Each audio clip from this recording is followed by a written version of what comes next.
이 책을 이 책은 어떤 내용입니까? 죄송합니다. 제가 이 책을 보지를 않아가지고. 이 책은 뭐 이제 앞으로 이야기 계속 나올 겁니다. 이제 네. 지금부터 하는데. 예. 근데 맨 처음에 딱 하면은 뭐가 나오느냐면은 예. 이게 나옵니다. 이 책 아래 글씨가 작아서 안 보이는데 네. 저 옆에 크게 보일 겁니다. 이 책의 인쇄는 네. 전 세계 전시 성폭력 피해자를 위한 나비 기금에 기부됩니다. 네. 그러니까, 나비 기금은 어디에 있는 겁니까? 그러니까 정대협에서 만든 거죠. 네. 세계 전시 성폭력 피해자를 돕는다.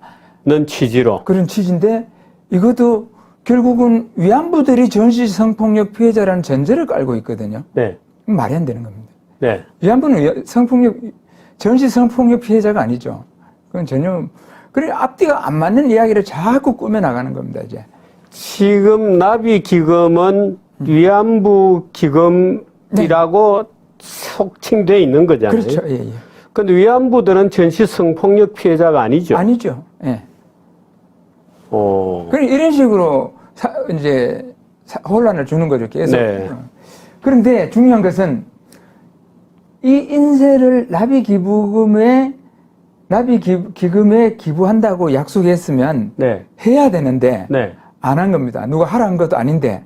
어이고? 그건 또 뭡니까? 그건 자기 뭐. 책에 썼으면 독자들에게 약속이거든. 이건 네. 독자에 대한 약속인데 네. 이걸 안 지킵니다. 저기 이제 나옵니다. 이제 2016년도 4월 달 되면 지금 보여드리는 것은 그 중앙일보에 보도된 겁니다. 네. 첫 인쇄 338만 4,500원. 이거는 전액 나비 기금으로 기부했습니다. 처음에는. 그런데 5개월 뒤에는 인쇄 일부를 정대협 활동비 후원금으로 기부했습니다. 본인 이야기입니다. 이게 페이스북에 나와 있던 거. 네. 저자 마음대로 했지만 모두 박수를 보내주리라 생각합니다. 이렇게 딱 씁니다. 네. 아, 본인의 말이군요. 예, 본인의 말입니다. 예. 네.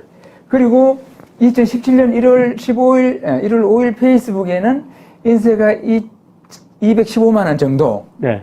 나오는데 여기서 정의기억연대 모금으로 100만 원을 내고 이게 나비기금이 아닙니다. 이때 별 다른 겁니다. 이거는. 네.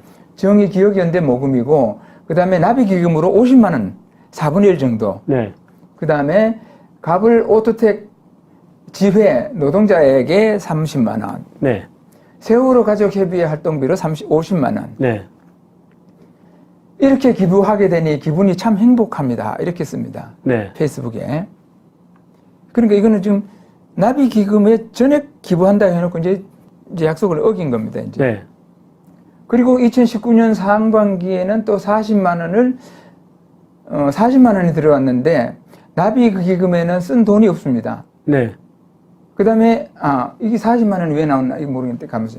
그 다음에 우간다 김복동 센터 건립 기금으로 300만 원을 냅니다. 네. 저희 아마 400만 원을 낼 겁니다. 제가 잘못 쓴 것 같아요. 네. 예. 그 다음에 40만 원은 다른 시민운동단체에 후원금으로 살짝 넣었습니다. 네. 이렇게 합니다. 아, 그러니까 본인 말이군요. 네, 전부 다. 예. 페이스북에 있는 이야기. 우간다 김복동 센터 저것도 안 되고 있는 건데. 적어도 안 되는 데다 좀 말이 안 되는 센터를 건립하는 거죠. 지금. 네. 애초에 말이 안 되는. 네. 근데 저런 데 돈을 투입하고 김복동 할머니라고 되어 있는 분은 성폭력 피해자 뭐 이런 거하고는 관계 없는 분이잖아요. 위안부는 전부 다 성폭력 피해자하고 아무 관계 없습니다. 아무 관계 없죠. 네, 전부 다. 네. 김복동 할머니는 원래 출신이 건번 출신이죠. 김복동은 건번 출신은 건번 아닙니까? 네. 그건 건번 출신은 저기 문옥주, 문옥주, 그다음에 김학순, 김학순, 기론옥 이 사람들이 건번 출신이에요. 예, 건번이라 하면 말하자면 기생학교입니다. 기생학교 출신이죠. 예. 네. 그래서 그다음으로 넘어가면 네. 이 사람이 윤미향이 이 책을 홍보를 또 엄청 합니다. 네. 정대협을 이용해서 네. 뭐 캐나다 토론토의 한 교회 가서도 강연회 하고 네. 그러니까 많이 팔리죠. 네. 그다음에 건강보험 심사평가 노동조합 초청 특강에서도 이것도 이야기하고 네. 50건 팔아줘서 고맙습니다. 뭐 이런 식으로 하고 네. 그다음에 유튜브와 함께 촬영한 홍보 영상을 또 정의원 홈페이지에 또 올리고 네. 소식란에 그리고 전국 각지 고등학교를 방문해서 네. 강연하고 사인회하고 이럽니다. 네. 이렇게 해서 이 책이 이제 엄청 팔렸는데 나비기금에 기부한다는 약속을 지키지 않았다는 것은 그건 독자들과의 약속을 어긴 거지만 네. 제가 중요시하는 것은 이 전국 고등학교 학교를 방문해서 이것을 강인하고 사인회 하면서 네. 이 책 안에 있는 그야말로 위안부 왜곡된 인식을 학생들에게 심어줬다는 것이 문제라는 거죠, 저는. 네. 그게 아주 심각한 문제입니다. 그렇습니다. 그래서 지금부터 이제 이 사람이 이 책에서 어떤 내용을 저게 일종의 거짓말 면허증 같아요. 우리나라는 왜 거짓말을 이렇게 특히 위안부 문제. 예. 위안부 문제는 99%는 거짓말이라고 보시면 됩니다. 지금부터 이제 예. 이 책이 나온 거짓말 이야기입니다. 이 윤미향은 이 책 표지에도 이렇게 되어 있습니다. 예. 일본군 위안부 할머니들의 평화의 날개짓. 예. 이게 무슨 뜻인지 모르지만 윤미향이가 좋아하는 단어가 평화입니다. 예. 나비도 좋아하는군요. 예, 평화로. 뭐 일본 대사관 앞에 평화로. 그러면 공식적인 명칭도 아니죠. 네. 그다음에 평화비, 평화의 소녀상. 또 인권은 그렇게 강조합니다. 네. 그렇지만 이것들은 모두 결국 갈등과 증오고 반인권입니다. 이 사람들이 하는. 네. 예. 제일 중요한 것은 국민들을 속이고 세계를 속인 겁니다, 지금. 네. 그러면서 평화를 이야기합니다. 예. 평화를 이야기했다는 것도 국민들을 속인 겁니다. 네. 지금 일본 대사관 앞에서 존재하는 것은 네. 갈등과 증오와 반목밖에 없습니다. 네. 30년 동안 그렇게 되어 왔습니다. 네. 자, 그런데 이 윤미향이 이 책에 보면 25년간의 수요일 32쪽에 보면 네. 일제가 우리나라를 침략하고 어린 소녀들을 납치하여 성폭행했다는 사실은 이제 너무나 많이 알려진 사실입니다. 이런 네. 식으로 씁니다. 네. 일제가 하면 이 정의원 홈페이지는 일제를 일본군으로 명시를 해놨습니다. 네. 일본군이 조선에 우리나라를 침략한 적이 있습니까? 침략하고. 참 이거 정말 일제가 일본군이 예. 네, 어린 소녀들을 납치하여 성폭행했다. 어떻게 납치를 하죠? 일본군이? 저게 이제 위안부에 대한 이 일반적 인식을 저렇게 만들어 놨죠. 왜냐면은 지금 위안부 문제는 사실상 중일전쟁과 태평양 전쟁 지역에 설치된 위안소에서 일한 여자들이거든요. 네. 그런데 일본군이 중일전쟁과 태평양 중에 조선에 와서 조선 여인을 납치했다? 불가능한 일이죠, 이거는. 네. 성폭행하는 것도 마찬가지고. 네. 둘 다 만약에 사실이라면 저는 전쟁 범죄고 네. 최고 사형감이죠. 네. 그리고 만약에 납치하고 성폭행했다면 일단 그 군인들은 탈영을 했었겠죠. 탈영이겠죠. 네. 공식적인 명령 받고 저런 일을 할 수 있습니까? 그 다음으로 갑니다. 징용에 대해서. 네. 1937년. 이 책에 징용 얘기도 있군요. 예, 징용 얘기도 있습니다. 1937년 중일 전쟁을 시작으로 1945년 해방에 이르는 일제강점기 말 무렵에는 우리나라 사람들을 전쟁 수행의 도구로 동원하기 시작했지요. 이 이야기는 뭐, 네. 저 징용하는 이야기 다 똑같은 이야기고, 네. 이때 징용된 노동자들은 주로 도로나 철도, 비행장, 신사 등을 건설하는 데 동원되었고, 각종 군사시설 건설에 파견되기도 했습니다. 물론 이 과정에서 강제 동원을 거부한 사람은 일제의 극심한 폭력에 시달려야 했지요. 이렇게 거짓말합니다. 네. 징용령을 거부한 사람이 일제의 극심한 폭력에 시달렸다는 거예요. 네. 근데 이 징용이 노무자 동원이 있고 또 징용이 있는데 노무자 네. 동원은 결국은 두 가지죠. 네. 모집 및 관할선이 있고 또 네. 이 방송에서도 여러 차례 네. 했는데 네. 또 징용이 있는데 네. 그 징용은 이제 공식적으로 공권력에 의해서 네. 노무자를 동원하는 건데 징용 이전에는 모집이나 관할선이었죠. 그렇다고 해서 징용이 실시되고부터 모집이나 관할선이 없었느냐? 그것도 아니거든요. 네. 계속 되는 겁니다. 이거는 징용은 징용대로, 모집 관할선은 또 관할선대로. 아니 모집 관할선 징용 시기에도 끊임없이 배 타고 일본에 그러니까요. 취업하러 70만 명이 넘는 사람들이 간 거 아닙니까? 그런데 징용에 대한 오해가 네. 무차별적인 인력 징발책이라고 이해를 하고 있습니다. 일단 네. 징용을. 네. 그다음에 무임금 노동력 차치라고 그렇게 선전하고 있죠. 네. 근데 전혀 다른 이야기죠. 네. 과연 무차별적 인력 징발책이냐? 징용이라는 것은 그 인력 무차별적인 인력을 징발하는 게 아니고 네. 노무 조정 정책입니다. 이게 네. 노무 조정 정책. 평시에는 회사에서 모집을 해서 네. 응모하고 그다음에 취업을 하고. 할 수가 있습니다. 그런데 전시에는 미쓰비시라든가 군수 공장에 필요한 인력이 네. 이제 적재적소에 또 네. 적기에 이제 충원을 못하지 않습니까? 네. 그렇기 때문에 이 징용을 해서 국민 직업 능력 신고령을 발동을 해서 네. 자기가 갖고 있는 기술을 갖고 난 무슨 기술을 갖고 있다. 전기다, 무슨 철공이다, 무슨 그걸 신고를 미리 네. 합니다. 그러면은 국민 등록을 마치면은 그 데이터베이스를 가지고 이제 너는 네. 평소에는 네가 가고 싶은 데 가지만 네. 전시니까 너는 네. 전기 기술이니까 어디를 취업해. 네. 이 강제 취업을 시켜주는 거거든요. 네. 이게 바로 노무 조정 정책입니다. 네. 그래 노무 조정 정책이다 보니까 기술을 없는 사람은 별 의미가 없습니다. 예. 기술을 보유한 사람이 중요하고 그리고 아까도 봤듯이 징용 그야말로 말기죠. 44년 9월부터 예, 예. 45년 4월까지. 예. 네. 요 기간이 그렇게 그러니까 길지 않죠. 9, 10, 11, 7개월 12, 정도죠. 8개월 정도 됐군요. 7, 8개월 정도 됐죠. 네. 예. 그리고 모집과 알선은 또 계속 되는 겁니다. 네. 그 중에서도. 네. 그 다음에 노무자 모집을 보면 이런 광고도 좀 봐야 되는데 모집 광고. 네. 직업은 토목공사. 네. 이게 1943년 7월 10일자 매일신부에 실려 있는 네. 광고입니다. 20살 이상 45세 이하. 45세까지. 예. 초임은 1급 3전 하루, 예. 3전 30전. 그 다음에 부임, 현지까지 가는 여비는 회사에서 네. 부담한다. 그리고 경성 직업 소개소에서 이렇게 지금 광고를 네. 낸 겁니다. 네. 그 당시에는 모집은 관허 소개소, 네. 직업 소개서에서 모집을 보통 하고, 네. 그 다음에 관할서는 뭐 부청, 경성 부청, 노무과 이런 데서 이제 하는 거죠. 네. 그리고 뭐 그 외에도 나가사키 항운 산업전사 모집, 긴급 모집이군요. 예, 예. 산업전사 긴급 이때는 인력이 많이 필요했습니다. 네. 근데 또 조선에 또 인력이 필요한 사람은 정작 없는 거죠. 네. 배운 게 없다 보니까. 예, 예. 그러니까 기술이 있는 사람을 찾기 위해서 이런 광고를 계속 내는 겁니다. 네.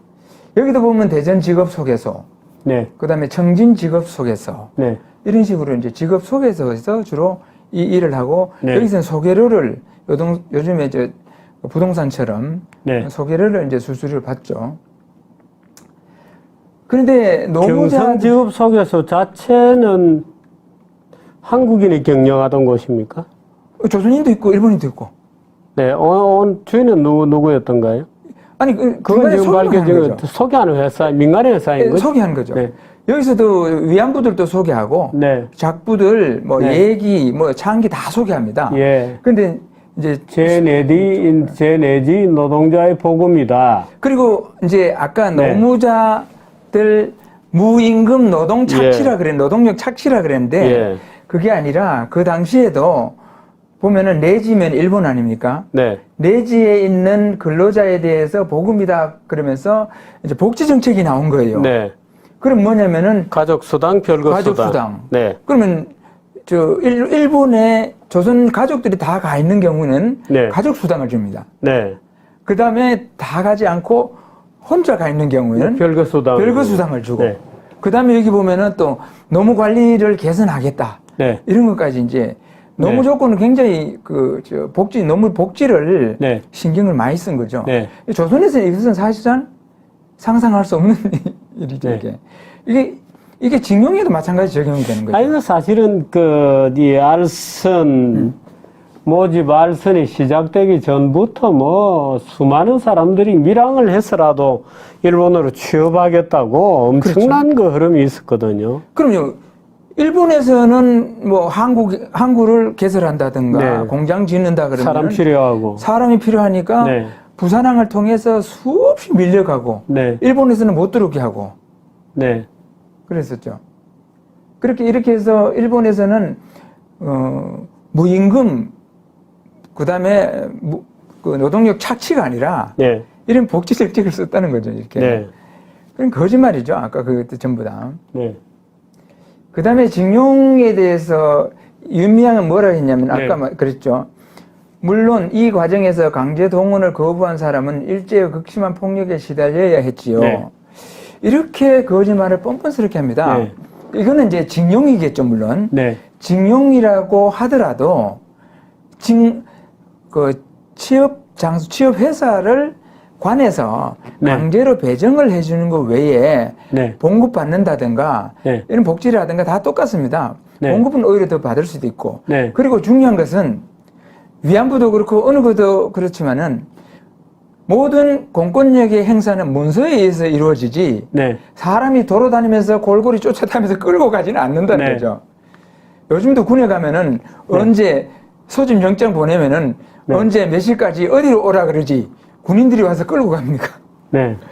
이 당시에도 군인들이 끌고 가거나 경찰이 끌고 가는 거나 범죄자 아니면 그럴 일이 없습니다. 네. 그 다음에 이제 정신대 이야기 나오는 겁니다. 네. 이게 윤미향의 책에 있는 이야기인데 징용이나 징병으로 끌려간 것은 남성들뿐만이 아니었습니다. 여성들도 피할 수 없었지요. 후방에서 남성들이 떠나고 빈자리를 대신해 노동을 하게 했고 미래의 병사를 낳을 어머니로서 철저하게 전쟁을 수행하기 위한 도구로 여성들을 이용했습니다. 이거 완전히 그 외국 날조입니다, 이게. 1944년 8월에는 여자 정신 근로령을 발표하여 여성들을 국가 명령으로 징발하기 시작합니다. 물론 이 명령이 공포되기 이전부터 이미 여자 정신대가 일본의 공장 등에 집단적으로 동원되고 있었다는 것을 당시 신문기사 등의 자료에서 찾아볼 수 있습니다. 이렇게 했습니다.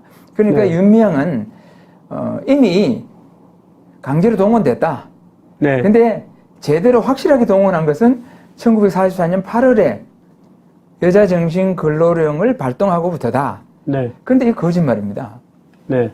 왜냐하면 여자정신근로령을 44년 8월 23일에 조선하고 일본에 동시에 공포한 건 맞습니다. 네.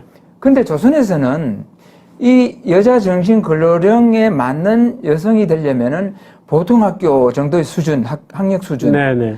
그러지 않으면 광업계라든가 공업계열의 기술이 있어야 됩니다. 그렇군요. 그런데 또 그렇게 있다 하더라도 시행규칙이 있어야 됩니다. 네. 조선총독부에 시행규칙이 있어야 되는데 시행규칙을 마련하지 못했습니다. 그렇군요. 그 다음에 마찬가지 징용하고 네. 똑같습니다. 국민직업능력신고령에 따라서 요등록자는 국민등록을 해야 됩니다. 네. 여자들이 네. 나 이런 기술을 갖고 있다. 본인이. 예.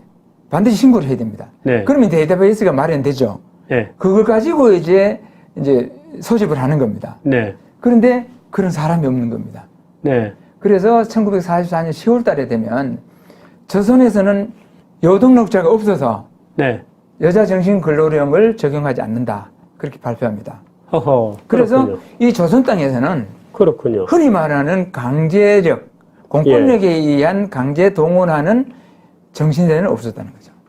그렇군요. 그리고 이거는 반일종족주의 이영훈 선생님도 예. 이제 간단하게 써놓으셨어요. 네. 여건이 미비돼서 실제로 아니 근데 사진에 보면은 왜 여성들이 이 제복 같은 걸 예, 입고 예, 예. 공장에 예. 그 들어가는 무슨 사진 같은 거 있잖아요. 그거는 모집하고 관할선입니다. 뭐지 관할선 사진이군요. 예, 강제동은 없습니다. 그렇군요. 예, 그러니까 이영훈 선생님도 네. 여건이 미비돼서 네. 실제로 발동되지 않았다고 거기 반일종족주의에 간단하게 써놨습니다. 네, 네. 예. 근데 모집 이제 정신대 모집입니다. 이거는. 네, 네. 아까는 노무자 모집이고 네. 이게 지금 44년 6월 달이죠. 네. 여자정신대원 급한테 급은 뭐뭐와라는 뜻이고 네. 여자정신대와 요모는 이제 기숙사의 그 사감인가요? 일하는 사감이라든가 예. 뭐 그런 일하는 뭐 사람. 밥도 해주고. 예. 그리고 네. 이거는 또 학력 수준이 또 상당합니다. 요모. 네. 예. 사감 정도 되는 거. 근로정신대와 네. 묘모. 예. 네. 모집. 출동선 뭐 어디 공업 주식회사 또 야합니까 이게 기간은 2개년. 자격은 정신대원은 초등학교 초등과 수료 정도, 나이 14세 이상 21세 이하 미혼자, 요모는 고녀, 고등여학교. 엄청난 학력 수준이 굉장히 높습니다. 껑충 뛰는군요. 예, 고녀졸 이상의 학력을 보유한 연령 25세 이상의 여자 네. 이렇게 모집을 하는 겁니다. 네. 무학력자는 애초에 지원도 못하는 거죠. 그렇군요. 근데 위안부는 거의 대부분이 무학력자죠. 네. 그러니까 정신대하고 위안부는 급이 다르죠, 아예. 네. 이렇게 해서 모집을 하죠. 또 대우는 연령에 따라 차이가 있어도 연령이 차이가 있어도 우대한다. 네. 대우는 애국료에 수용한다. 그 기숙사에 수용한다는 뜻이죠. 네. 모두 다. 기타 복리시설 완비 상세한 것은 부노무과에 줘야 할 것. 이게 관할선이거든요. 예. 서울시 노무과입니다. 예. 예, 부노무과에 경성부 노무과에 경성부. 예. 예. 전형은 6월 30일 오전 10시 경성부청 노무과에서 행하니 본인이 직접 출장할 것. 네. 누가 가서 끌고 오는 거 아닙니다, 이거. 네.